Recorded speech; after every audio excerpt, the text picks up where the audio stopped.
after failing to win the hearts of the nation, losing the position of consul. He then swears to take revenge on them with the help of the nation's enemy. Will he succeed? Let's figure it out. Welcome back to the Explanation Pro. Today I'll recap a war drama film called Coriolanus from 2011, based on the tragedy of the same name written by William Shakespeare. Spoiler alert. Watch out and take care. The movie is set in the city of Rome, where there's a state of emergency due to a food shortage, caused as a result of a war between Rome and the Volsci. A mob is marching furiously to demand food. More precisely, they are venting their anger with Roman General Marcius. The protesters make it to the central grain depot and break in. The police interfere and there's a riot. General Marcius makes his presence and puts a stop to the fighting. He clearly states his discontent with his people, who do nothing but complain at every decision the nation does. One protester spits to the floor, expressing his loathing toward the general. Meanwhile, in the Volscian headquarters, the leader Aufidius is preparing an attack on Rome. Aufidius interrogates a Roman soldier, who confesses the citizens are against the senators and that any small inconvenience could put Rome against itself. Aufidius, then, grabs a gun and shoots the soldier dead. Back in Rome, Marcius tells his comrades that he has fought with Aufidius in the past many times and that now it's about time they meet again. Off they go to the city of Volscia to fight the enemy. There are shots and explosions, and soldiers on both sides die.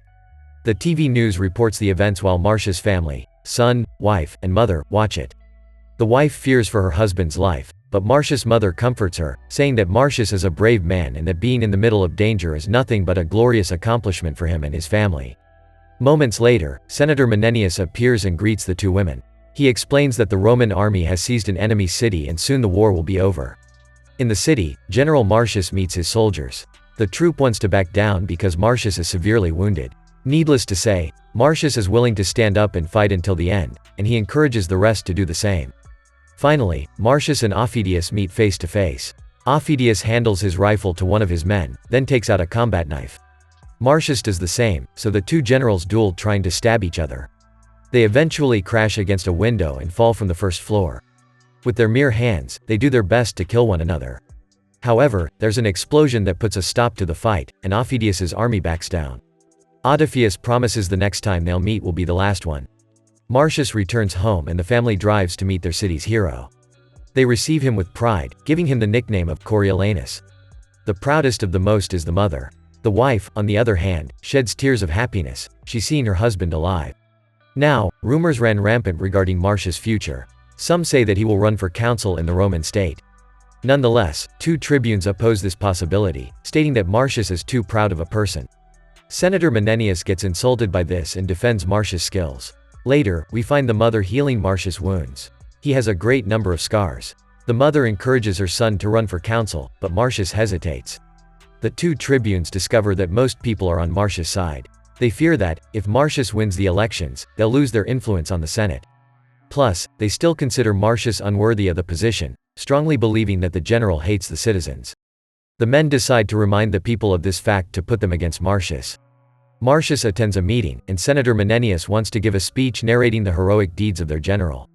Nonetheless, Marcius stands up and leaves. He believes they're exaggerating his deeds and doesn't want to listen to them. When the speech is over, Marcius returns and is given the position of the consul. He's asked to speak to the people, but he prefers not to. This, of course, makes the people mistrust his loyalty. Senator Menenius is aware of it, so he begs Marcius to speak to the people and have them on their side. Marcius, then, meets a group of citizens. Most of them were initially in the riots at the beginning of the film. The people want to vote for their consul, and not have him elected just because of a minority. Marcius doesn't want to beg for votes, but he caves into the pressure eventually.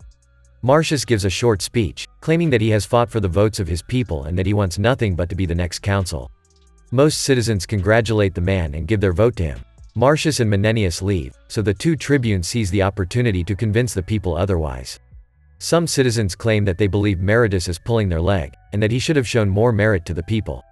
In the end, everyone turns against Meritus and follows him to the Senate chamber. The two tribunes confront Meritus, saying that he's a traitor. Naturally, Meritus bursts with anger and makes everyone clear that he's absolutely opposed to the people gaining power over the Senate. The citizens rage against Marcius and want him dead. Luckily, the senator interferes once more and convinces the people to put Marcius in a place where he can answer their concerns. The people agree but claim that if he fails to deliver good results, they will kill him. Of course, Marcius disagrees with the decision. He doesn't want to swallow his pride and neglect his character. His peers and his family push him to face the crowd and eat his own words. Once again, Marcius accepts, but only to content his mother. So, Marcius goes to a TV program to answer certain questions. As usual, Senator Menenius defends Marcius, saying that the mean and upfront general's words are a result of his profession, and they really mean no harm whatsoever. It seems that this time it will work. Unfortunately, one man calls Marcius a traitor. When the general hears these wicked words, he loses his temper. He claims he doesn't care whether he receives the death penalty or exile. He's not selling himself for some cheap words that have no real meaning. In the end, the citizens vote to exile Marcius from Rome. Marcius' response is one of fear, pain, and anger. He condemns everyone and says he's the one exiling the people, or as he said, there's a world elsewhere. Meaning that he doesn't need the people and that he can find himself a home anywhere in the world. Meanwhile, the Volsci army is watching the event on TV. Everyone smiles at Marcius' humiliation, except for Aufidius, who takes it more seriously. An outcasted Marcius walks the filthy streets of Rome for the very last time, leaving his family and friends behind. The two tribunes leave the TV news facilities victoriously. However, they are confronted by Marcius' wife and mother. The women feel powerless not just because their loved one has been banished from Rome, but because Marcius did more for the city with actions than any other with ephemeral words. In other words, Marcius' exile was unnecessary. The senator interrupts the disturbance and the two tribunes leave. Sadly, there's nothing more the women can do. Time passes by, and we find an older Marcius drifting the European lands. His hair and beard have grown considerably. Marcius heads to the Volscian capital. There, he spots his old enemy Aufidius and his men walking the streets. Everyone in the village seems to be pleased with Aufidius's presence, greeting and honoring him with warm respect. Moments later, Marcius breaks into Aufidius's base. All the soldiers grab their guns and aim at Marcius, who's with his hands in the air and giving his pistol away. Aufidius slowly stands up and asks for the man's name. It seems that Aufidius hasn't recognized his enemy yet. Marcius says he's Coriolanus, which nickname is the only thing left behind from his natal Rome. Marcius confesses he's there to make an alliance with Aufidius to get even with the city that betrayed him. He also states that Aufidius is free to cut his throat open if he doesn't want to make the alliance. After all, Marcius couldn't care less about dying. Aufidius takes his knife out and pushes Marcius against the wall, placing the knife near his throat. He says he finds Marcius' decision courageous, bold, and sincere, and he accepts him as a member of his team. Marcius shaves his beard and head once again. Then, he stretches the hands of the Volsci senators.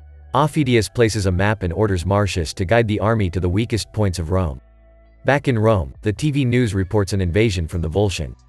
They also claim that Marcius is working on the enemy's side to vow revenge. The senator and Marcius's family can't believe their eyes and ears. The Roman government sends a soldier to talk to Marcius, but Marcius is determined to fulfill his vengeance at all costs. The two tribunes encourage Senator Menenius to go and convince Marcius to cease fire. Menenius, then, heads to the enemy area. They blind his eyes and take him to the secret base. The senator faces Marcius, who's sitting on a chair as if it was a throne. With small tears in his eyes, Menenius begs his old friend to stop Roma's invasion. Naturally, Marcius won't yield, so Menenius has no other choice but to leave. Poor Menenius then takes a final drag of his cigarette and with a penknife cuts his wrist, dying by the river. In a final attempt, Marcius' wife, mother, and son visit the general to make him change his mind. The wife kisses Marcius passionately, but not even that is enough to reassure his decisions. The mother expresses her sorrow and shame for her son's behavior. She also states that there is no victory, whether Marcius seizes Rome or not. Finally, the son gives a step forward and says that his father won't be marching over him. The mother insists that Marcius is still on time to put an end to the war and be acclaimed by both sides as a savior. The entire family gets on their knees, and the mother says they will go back to Rome and die with their neighbors. Though it may seem strange, Marcius finally relents. He takes his mother's hands and gets down on his knees. Marcius cries and tells his mother she has earned a sweet victory for Rome. The crying general then addresses Aufidius, saying he can't make war anymore, but he can offer a peace treaty. Aufidius accepts since he has been moved by such a scene. Thankfully, both the Romans and the Volscians sign a treaty of peace. Nonetheless, Aufidius is bothered by Marcius' decisions. He has taken the event as a mockery of himself and his men. In other words, Aufidius sees Marcius as a traitor. Marcius returns to the Volscian border. He faces Aufidius and says he's now a soldier of his, ready to follow his orders. Naturally, Aufidius calls Marcius a traitor. Aufidius makes things clear. He tells Marcius he considers his change of mind a treason to his previous words. To be more precise, he's mad that Marcius has caved in so easily to the words of the mother, considering that he already had a deal with the Volscians. Unsurprisingly, Marcius gets himself swayed by emotions and tells Aufidius to kill him if they have the guts to do it. Aufidius orders his men to put Marcius down. The soldiers take their knives out, and so does Marcius. The Roman general is fast and takes some men down. However, this is a fight of too many men against one, so Marcius receives plenty of stabs. He's about to fall to the ground, but Aufidius grabs him and gives Marcius a final fatal stab. Aufidius gently grabs the dying body of Marcius and lays it on the ground. Aufidius lies on the street. He has killed his longtime enemy but doesn't seem happy with the results.